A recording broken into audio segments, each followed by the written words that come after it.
Hello everyone, welcome back to Tutorial Millennial channel. In this video, I'm going to show you how to know if your Instagram is being tapped. Now let's get started. First, open the Instagram and then click on the profile. Click profile. And after this, you can click on the three lights icon at the top right. Click on it. And in here you can click on the setting, click on the privacy,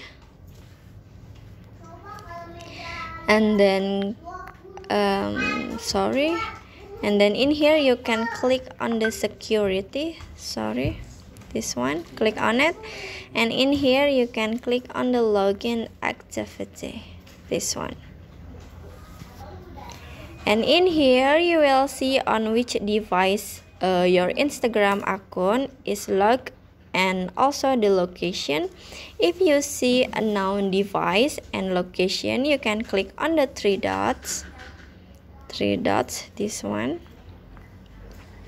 and click logout. After this, you can change your password and finish. So that how to know if your Instagram is being tapped.